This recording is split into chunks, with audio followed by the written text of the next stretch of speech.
आदरणीय दर्शकवृन्द नमस्कार। अर्थसंसार.com को यो कार्यक्रम शेयर टेक फन्डामा यहाँलाई स्वागत गर्न चाहन्छु। म बसन्त पाण्डे।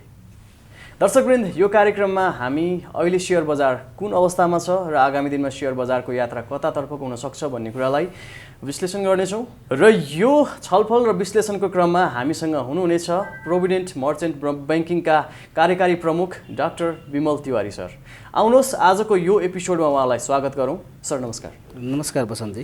कार्यक्रममा स्वागत छ हजुरलाई। धन्यवाद बसन्तजी।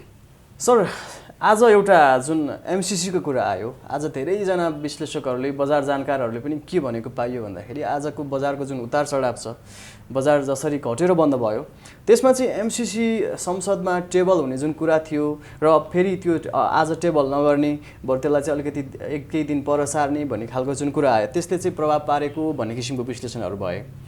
अब यो क्रममा छ नि सर, यो एमसिसी र शेयर बजार चाहिँ कसरी एकअर्कासँग कनेक्टेड छ? किन यो एमसिसीको कुराले गर्दाखेरि चाहिँ शेयर बजार चाहिँ घटबड भइरहेछ? के हो सर खासमा कुरा चाहिँ? बसन्तजी, अब तपाईँले जुन कुरा सोध्नुभयो एमसिसीले के बजारमा प्रभाव पारेको हो भन्ने हिसाबमा, हजुर, अब एमसिसीको जो प्रस्तावलाई टेबल नभएको हुँदाखेरि यो चाहिँ बजार झरो भन्ने कुरा, यसमा म सहमत छैन। यसमा प्रश्न हामीले के बुझ्नुपर्छ भन्दाखेरि बजारमा आजको बजार बन्द र त्यसपछि एमसिसीको विरुद्धमा जुन हाम्रो जनसागर गयो, त्यसको कारण बजारमा अलिकति सेन्टिमेन्ट्स चाहिने के भयो भन्दाखेरि बजारप्रति यो बन्द हडताल यस्ता भएपछि स्वतः त्यसको प्रभाव पर्ने गर्छ।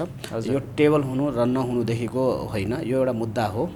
त्यसैले यो मुद्दाले चाहिने हाम्रो समग्र अर्थतन्त्रलाई पुनर्विचार गर्नुपर्ने अवस्था देखिन्छ। एमसिसी जेनरली तपाईँको वैदेशिक एउटा अब यहाँ कन्ट्रोभर्सी छ, यो ग्रान्ट्स हो यो इन्भेस्टमेन्ट हो भन्ने कुरामा हामीले प्रष्टसँगले देखिरहेको छौँ।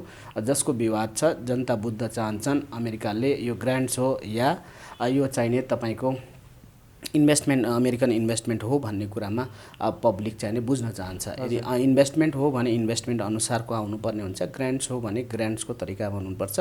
जनतालाई विश्वास लागेको छैन। हामी सानो मुलुक छौँ, हाम्रो आफ्नो अर्थतन्त्र जुन परिवेश छ त्यो अनुसार हामीले चाहेको कुराहरू हामी स्वयं चाहिने एउटा वेल इस्टाब्लिस म्यानेज नभइकन अन्य लिनको लागि चाहिने अलिकति हामी देशमा कठिनाइ भएको हो। समझदारीमा पनि छ समस्या र जुन प्रपोजल आइरहेको छ त्यो एउटा कस्तो लाग्छ भन्दाखेरि फोर्सफुली कतै यो एजेन्डा चाहिने नेपालको लागि चाहिने जनताले नचाहे पनि नरुचाए पनि फोर्सफुली कतै वैदेशिक हिसाबमा गरेको होइन भन्ने हिसाबमा आएको छ। किनभने मित्रता र सहयोग भन्ने कुरा त उनीहरूले यसलाई परिमार्जन गर्ने कुरामा, यसमा बुन्दागत हिसाबमा जनतालाई प्रश्न पार्ने कुरामा जति नेपालको चाहिने ब्युरोक्रेट्सहरू जिम्मेवार हुन्छन् अमेरिकाप्रति, त्यतिकै अमेरिकन चाहिने सिनेटले, अमेरिकन कङ्ग्रेसले पनि यो चिजलाई सम्बोधन एड्रेस गरिदिँदाखेरि चाहिने डिप्लोमेटिक रिलेसनदेखिले सबै चिज चाहिने बन्ने कुरा हो। यसमा एकतर्फी जसले प्रोजेक्ट र आयोजना ल्याएको छ त्यहाँबाट प्रेसर र दबावमा अर्थतन्त्रलाई हाम्रो जस्तो देशलाई चाहिने त्यो शर्तहरू त्यो कन्डिसनहरू चाहिने मान्नुपर्छ भन्ने हिसाबको एउटा चाहिने वातावरण बन्यो, जसको कारण जनता जनसागर चाहिने नकारात्मक भएका छन् र राजनीतिक हाम्रो दूरदर्शिताको पनि कमी देखियो। जहाँनिर पोलिटिकल इन्ट्रेस्टहरू आफ्नो हरेक नेसनको आफ्नो भेस्टेड इन्ट्रेस्ट हुन्छ, हरेक प्रोजेक्टको इन्ट्रेस्ट हुन्छ, बिना इन्ट्रेस्टको कुनै पनि प्रोजेक्ट हुँदैन भन्ने कुरा हामीले अहिलेको युगमा बुझ्छौँ। र त्यो बुझ्दै हामीले कुनै एग्रिमेन्टहरू गर्दाखेरि यसको लागि बृहत बहसहरू पहिले चलाउनु पर्ने हुन्छ, जसलाई लुकाउने प्रयास गरियो, डिस्क्लोज गर्ने र एकपछि अर्को थपिँदै आउँदै मिस्टेकहरू गर्यो।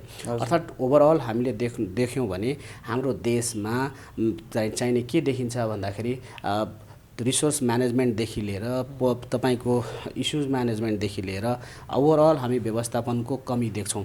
हामीले हाम्रो ल्याप्स भनेको, हाम्रो कमजोरी भनेको म्यानेजमेन्ट स्किल मैले देखेँ, जहाँ प्रब्लम सल्भिङको कुराहरू हुन्छन्, जहाँ तपाईँको चाहिने एक्जिक्युसनका कुराहरू हुन्छन्, कुनै चिजलाई कसरी एक्जिक्युट गर्ने, कुनै प्रब्लम कसरी सल्भ गर्ने भन्ने एउटा प्रोसेस ड्रिभन सिस्टमको चाहिने स्थापना गर्नु हाम्रो अहिलेको आवश्यकता हो भने नेतृत्व वर्गमा त्यो स्किल सेटको कमीको कारण र सबैले मैले चाहिने लडाइँ लडेँ, मैले बन्दुक पड्काएँ, मैले चाहिने गरेँ भन्दैमा मैले नेतृत्व लिनुपर्छ भन्ने हिसाबको एउटा परिपाटी बसिरहेको छ, जहाँ डक्टर नपढेकोले स्वास्थ्य मन्त्री बन्ने, जहाँ चाहिने शिक्षाको चाहिने बारेमा जानकार नहुनेले शिक्षा मन्त्री बन्ने, जहाँ चाहिने अर्थतन्त्रको बारेमा म जान्दिनँ भन्नेले अर्थमन्त्री बन्ने भनेर बौद्धिकतामाथिको जो हनन गरिरहेका छन्, हनन भइरहेको छ, त्यसको कारण क्यापिटल फ्लाइट देशमा भइरहेको अवस्था तपाईँलाई थाहा छँदैछ।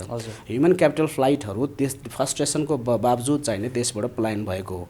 त त्यसैले हामीले हाम्रो पहिलो रणनीति के हुनुपर्छ भन्दाखेरि कसरी यो चिजलाई व्यवस्थापन, हाम्रो चाहिँ रिसोर्स म्यानेजमेन्ट गर्नु पर्यो, क्यापिटल म्यानेजमेन्ट गर्नु पर्यो, म्यान पावर म्यानेजमेन्ट गर्नु पर्यो, अर्थात् हाम्रो इस्युज भनेको म्यान पावर हो। त्यसैले हामीले समग्रमा चाहिने हामीले म्यानेजमेन्ट स्किल, म्यानेजरियल स्किल चाहिने हाम्रो नेतृत्वमा कमी देखेको कारणले भएको हो र जनतालाई क्लियरिटी दिएको हुँदा आजको स्थिति यस्तो हो।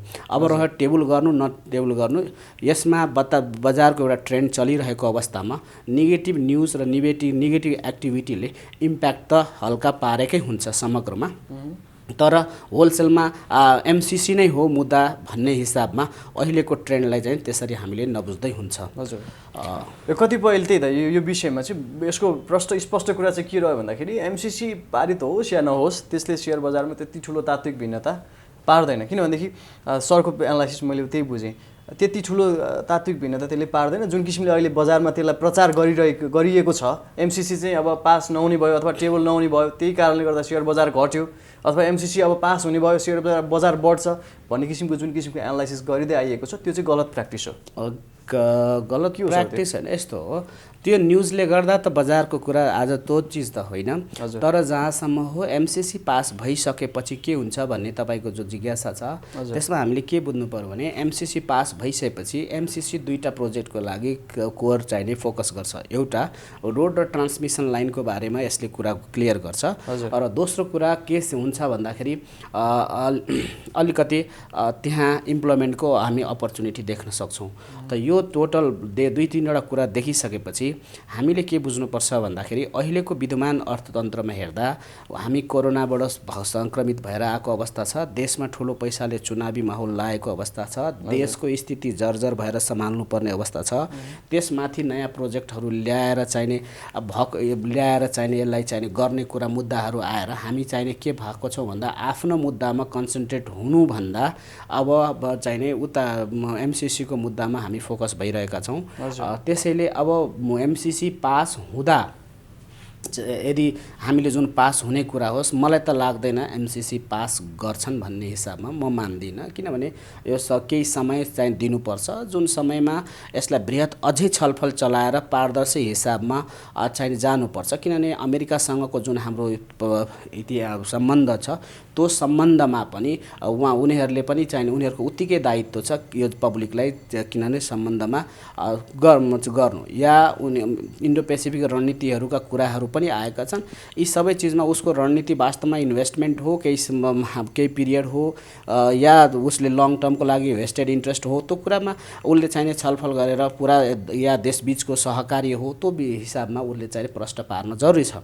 त्यसैले केही समयभित्रमा यो कुरा क्ल्यारिटी भएपछि जनता सकारात्मक हुन्छन् होला, तर अहिले नै लाद्यो भनेदेखि एउटा देशमा दुर्घटनाको अवस्था आउँछ र बजार चाहिने नकारात्मक हिस्सामा पनि जान सक्छ। त्यही अपर्च्युनिटी कस्तो देखिन्छ भन्दाखेरि अब जब रोड ट्रान्समिसन इन्फ्रास्ट्रक्चर सेगमेन्टमा गयो भने डेभलपमेन्ट इन्भेस्टमेन्ट साइडको जति पनि हाम्रा स्टक्सहरू छन्, इन्भेस्टमेन्ट प्रोजेक्टहरू छन्, या जस्तै हाम्रो हाइड्रोहरू सब छन्, अस्ति देख्नुभयो होला एमसिसी पास हुन्छ भन्ने हल्ला हुँदाखेरि तपाईँले देख्नुभयो होला त्यो एनएचपिसी एक दिन पहिले झरेको थियो, एनएचपिसी माथि गयो, एचपिसी हत्त तल झरेको अवस्था थियो, एचपिसी फेरि 12 लाख रुपियाँ चाहिने होइन चाहिने हामीले देख्यौँ, भोल्युम आएको अवस्था देख्यौँ। त्यसैले यो एउटा न्युज र रुमर त केही दिन भएर सेयर बजारमा अलिकति असर पार्छ नै, तर समग्रमा हिजो आजको जुन बजार छ त्यो बजारमा चाहिने एमसिसी नै हो भन्ने हिसाबमा मैले तपाईलाई यसको प्रभाव आजको प्रभाव चाहिने बन्द हडताल र चाहिने यही चिजको प्रभाव हो।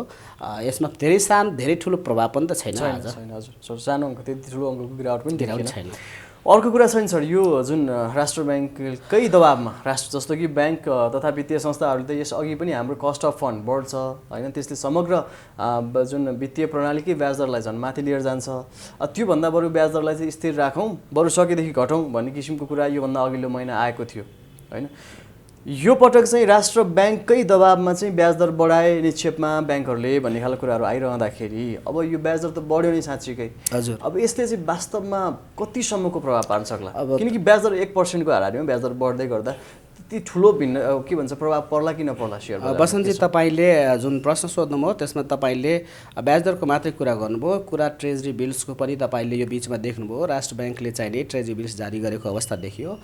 त्यो भनेको ऋणपत्रको जारी गरियो उसले, र ट्रेजरी बिल्सहरू 91 डेज यो पिरियडको लागि उसले दियो। अर्थात् ओभरअल बजारमा पब्लिकबाट भएको पैसालाई कलेक्ट नगरिकन ब्याङ्क तथा वित्तीय संस्थाको लिक्विडिटी चाहिने हुँदैन भन्ने हिसाबमा अहिले के गरे हो भन्दाखेरि बजारको ब्याज दर बढाउनको लागि चाहिने आवश्यक छ, र यो राष्ट्र ब्याङ्कको सराहनीय काम हो अहिलेको हिसाबमा। यदि मैले बुझेअनुसार यदि ब्याज, किनभने तपाईँले अहिले हेर्नुभयो भने अमेरिका जस्तो इकोनोमीमा पनि 100 बेसिस पोइन्टले ब्याज दर बढेको अवस्था देखिन्छ र बढिरहेछ।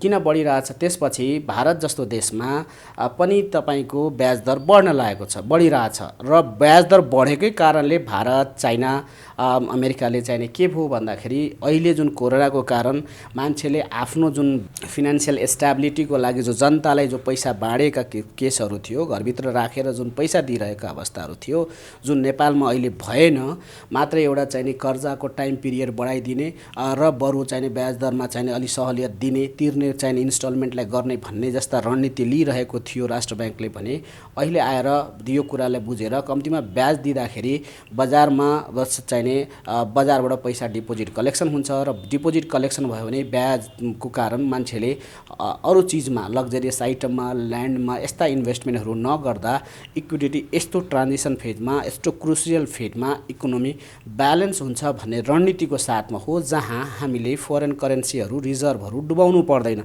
अर्थात् त्यो फरेन करेन्सी बेचेर देशमा पैसा ल्याउनु भन्दा त पब्लिकमा भएको डिपोजिटलाई कलेक्सन गर्नु बुद्धिमानी हुन्छ भन्ने रणनीतिको साथमा यो चिज चाहिने आएको। त्यसैले ब्याज दर चाहिने अहिले मलाई त लाग्छ ब्याज दर बढ्ला।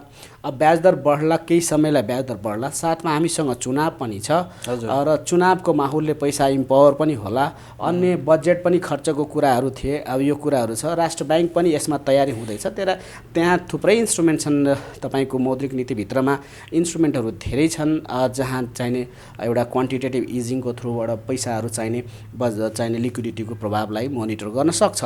तर समयको मिसम्याचको कारण कतै अर्थतन्त्रमा चाहिने फेरि ठुलो खाडल या ठुलो ग्याप हुन सक्छ भन्ने हिसाबमा यो चाहिँ अहिले गरेकोलाई सराहनीय र सकारात्मक हामीले लिनुपर्छ।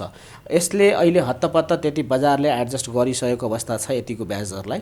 गोइङ फरवर्ड मौद्रिक नीति पनि आउँछ, त्यसमा त्यो नीतिमा हुने परिवर्तनले अलिकति भूमिका चाहिँ राख्ला।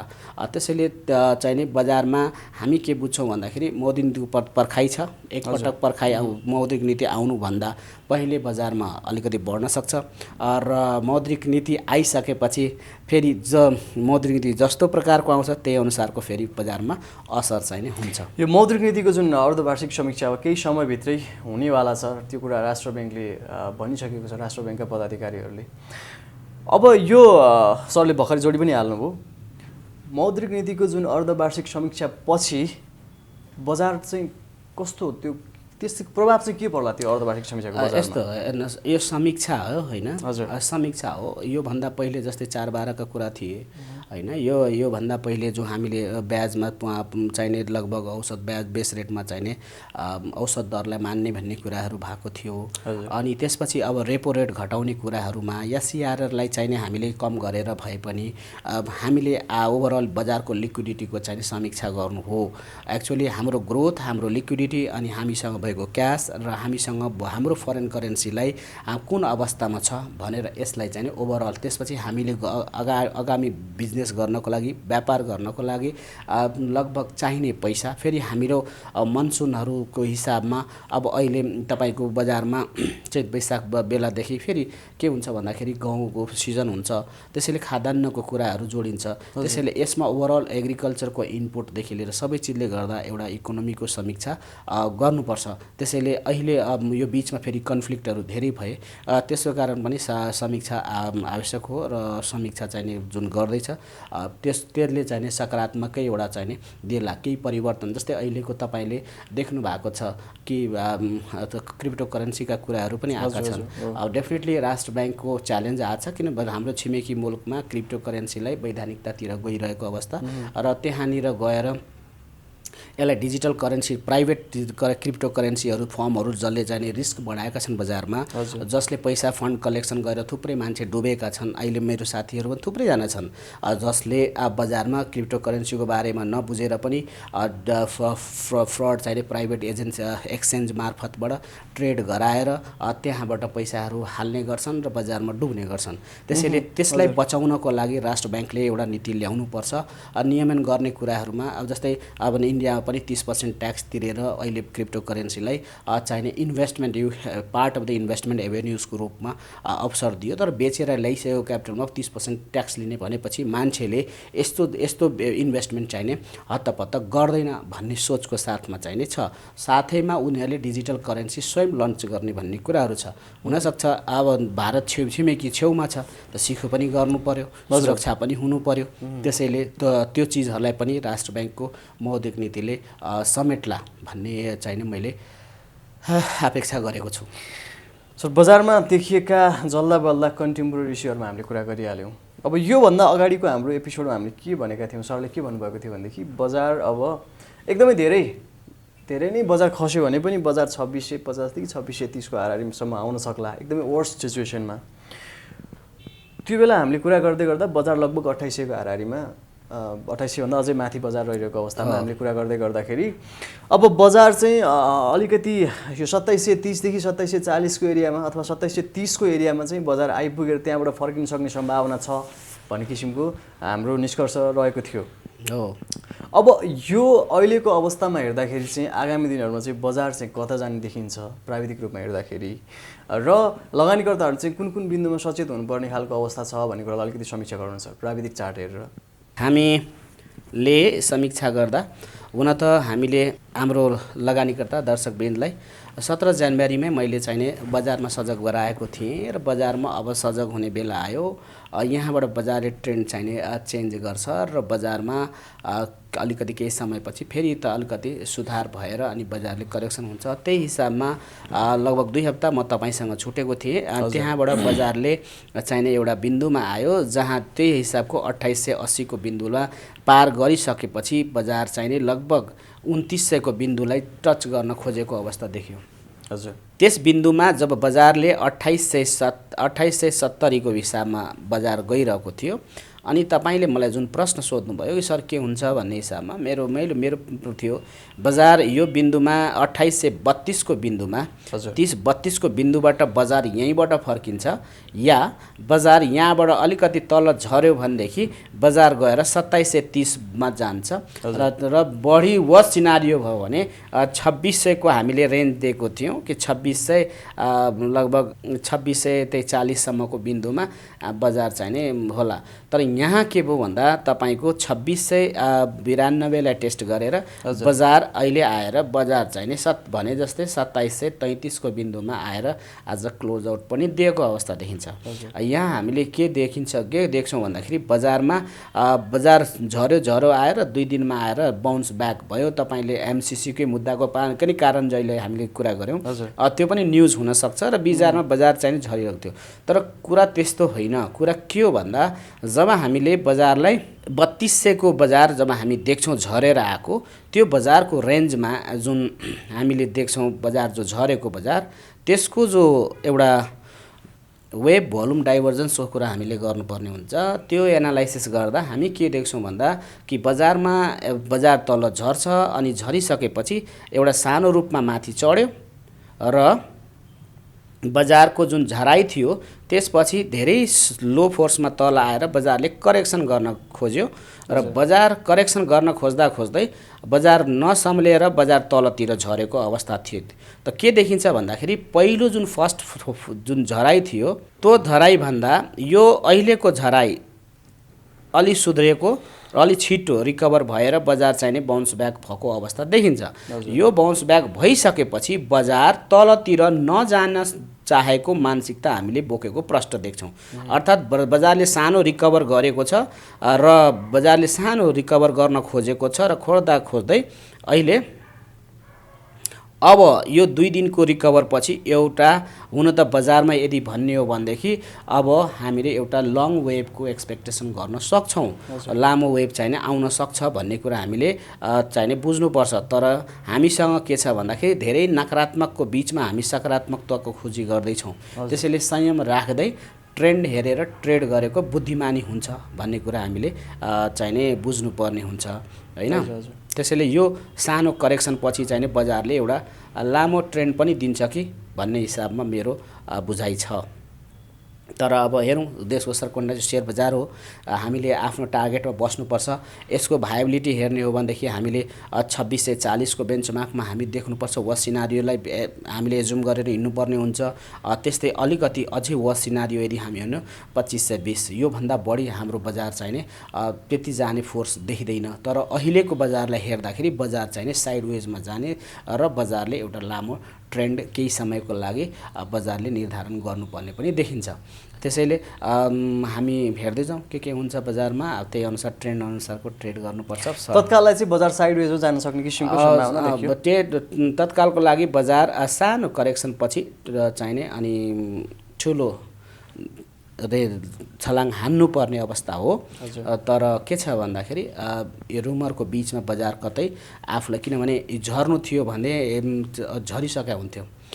त्यसैले अहिले बजारमा करेक्सन जुन भइरहेको छ त्यसले चाहिँ सानो चाहिँ हल्का चाहिँ करेक्सन दिएर रेसिस्टेन्स हाम्रो कतिको भन्दाखेरि रेसिस्टेन्स लगभग 2894 र चाहिँ 2684 को बिचमा बजार चाहिँ हामी 2645 को बिचमा बजारले फ्लक्चुएसन गर्न सक्ने सम्भावना अधिक रहन्छ। बजार अलिकति घट्छ यो बिन्दुबाट बजार माथितिर गएन अथवा गएर झऱ्यो भने पनि 2645 को एरियालाई सपोर्टको बिन्दु बनाउने भयो। बढेर जाने क्रममा चाहिँ 2890 देखि 2894 को एरियामा चाहिँ एउटा रेसिस्टेन्सको एरिया हामीले गत हप्ता पनि 2900 को बेन्चमार्क दिएको हामी त्यसमा बस्नुपर्ने हुन्छ।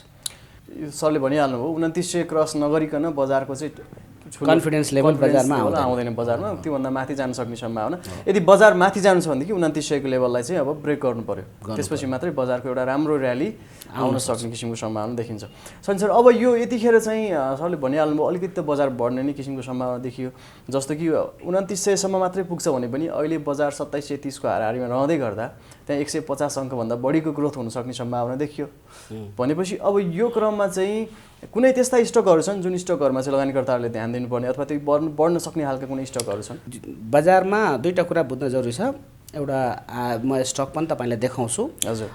के छ भन्दाखेरि बजारमा जब पेनिक सिचुएसन हुन्छ, पेनिक सिचुएसन भयो भन्दैमा इन्भेस्ट गर्नुपर्छ भन्ने अहिले धारणाहरू आएको छ। जब बजार घट्छ त्यति बेला गरौँ भनेर हो, त्यो कुरा होइन। हामीले बजारमा के गर्नुपर्छ भन्दाखेरि बजारलाई त्यसको लेभल पत्ता लगाउन जरुरी छ। बजार तपाईको आफ्नो लेभलमा आइसकेर स्टेबलाइज भएपछि तपाईले ट्रेन्ड फर्केको ट्रेन्डमा मात्रै तपाईले इन्भेस्टमेन्ट गर्नुपर्छ। आरएसआई अपवर्ड डाइरेक्सनमा हुनुपर्छ, ट्रेन्ड पोजिटिभ राइजिङ ट्रेन्ड हुनुपर्छ भन्ने कुरा पहिलो हामीले बुझ्न जरुरी छ।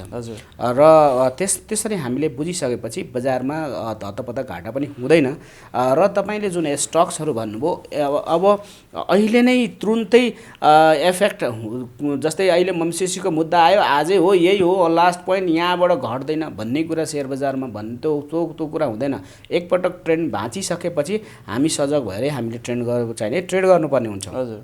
त्यसैले हामीले बटम लाइनलाई जहिले पनि आफ्नो टार्गेट बनाएर हिँड्नुपर्छ। जुन ट्रेन्ड जहाँबाट सुरु भएको त्यहाँ फर्किन्छ भन्ने मान्यता बोक्नुपर्छ र हामीले ट्रेड गर्नुपर्छ। त्यसैले त्यो बेन्चमार्कमा हामीले आएर किन्ने चाहिने लङ टर्मको लागि किन्ने गर्नुपर्छ भने सर्ट टर्म त एनी टाइम यो त हामी इन्ट्रो गर्न सक्छौँ, हरेक करेक्सनमा इन्ट्रो गर्न सक्छौँ। हरेक करेक्सन जति लामो करेक्सन त्यति लामो बजार बढ्छ भन्ने हाम्रो मान्यता हो।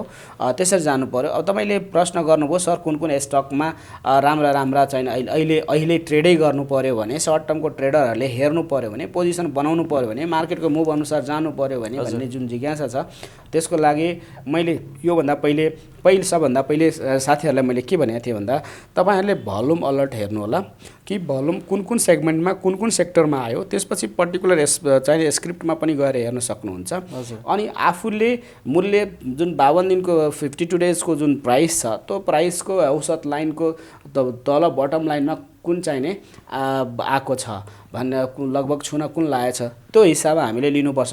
त्यसैले अब अहिले भोल्युम अलर्ट हेर्दै जाँदाखेरि रिलेटिभ भोल्युम अलर्ट हामी जब हेर्छौँ यो हप्ताको यसमा हामीले के देख्यौँ भन्दा ब्याङ्कलाई यसो हेर्दा ब्याङ्क तपाईँले अघि भन्दै हुन्थ्यो ब्याङ्कको बारेमा पनि कुरा गर्न खोज्नु भएको थियो, तर हामी देख्छौँ कि जस्तै पिसिबिएल, एनएमबी, एनआइएम यो त्यसपछि सिसिबिएल, बिओकेएल यस्ता चिजहरूमा चाहिने एससिबीमा भोल्युम आउन खोजेको हामी ब्याङ्किङमा देखिरहेछौँ होइन, ब्याङ्किङ सेक्टरको कुरा गर्दाखेरि। त्यस्तै तपाईँले अहिले हाइड्रो एमसिसीले कतै हाइड्रो उचालेको त होइन भन्ने पनि प्रश्न थियो। एमसिसीले हाइड्रो उचालेको हो भने हामीले देख्न सक्छौँ यहाँ कि बजारमा लगभग एनएचपिसीको केपिसिएलमा, त्यसपछि जिएचएलमा, अपीमा, एचपिसीमा र एसजेसिएलमा अहिले सबभन्दा भोल्युम चाहिने देखिन्छ। त्यस्तै हामी इन्सुरेन्सको पनि अहिले फेरि अबको वेब भन्दाखेरि इन्सुरेन्समा पनि मानिस चाहिने तयार भएर बस्लान्, कतै सिफ्ट गर्छ कि भन्ने हिसाबमा, किनभने अहिलेको फेज इन्डिसिसी फेज छ। त्यसैले इन्सुरेन्समा हेर्दा एलआइसिएनमा चाहिने अलिक भोल्युम बढी छ, जेएलआईमा पनि बढी छ, आरएलआईमा छ। के हो आरएलआई, जेएलआई र एलआइसिएनमा यसरी हामीले देख्न सक्छौँ भोल्युम बढी।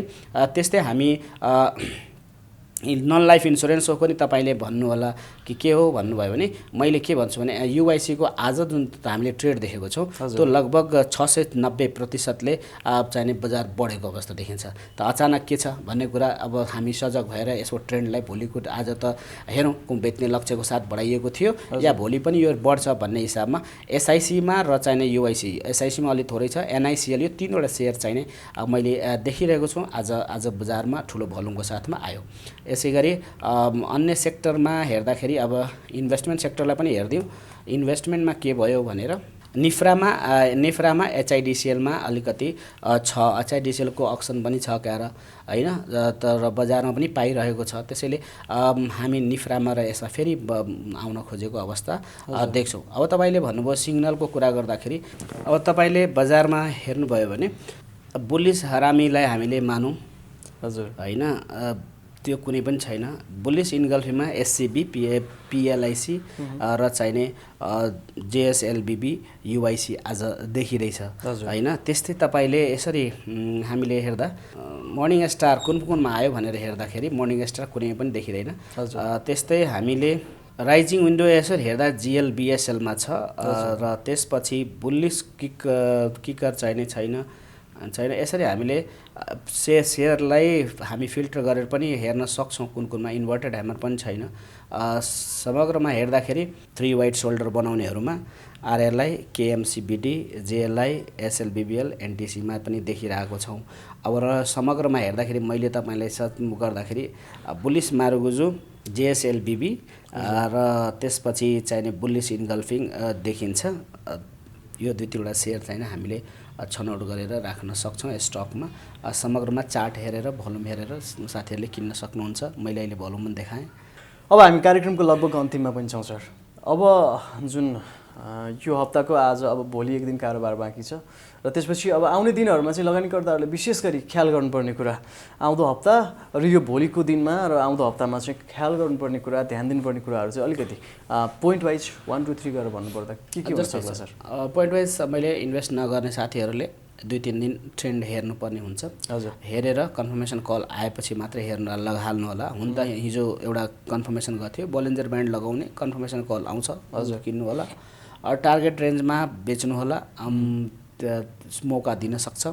रह्यो कुरा बजार अहिले त्यति वात्त बढिहाल्ने हिसाबमा पनि तुरुन्तै 2-4 दिनलाई त नहोला। त्यसपछि जुन करेक्सन भएको ट्रेन्ड मैले भनेको छु त्यो लङ ट्रेन्ड हुनसक्छ, त्यो हुनसक्छ। त्यसैले साथीहरूले अलिकति वेट एन्ड वाच गर्दै बजारमा आँखा खोलेर राम्ररी हेर्दै ट्रेन्डलाई फलो गर्दै गर्ने हो। बजारको न्युज र बजारमा भएको जुन चिज छ त्यसलाई अहिलेको हिसाबमा हुन त चार्ट अनुसारको चार्ट हेरिसकेपछि नहेर्ने, तर घटना आइसकेपछि आँखाले देखिसकेपछि हैन, आगो लगाएको देखिसकेपछि अलिकति संयम चाहिने भइदिनुपर्छ। यस्तो बेलामा संयम पनि हुनुपर्छ, एग्रेसिभ हुन सकिँदैन भन्ने कुरा मेरो धारणा हो।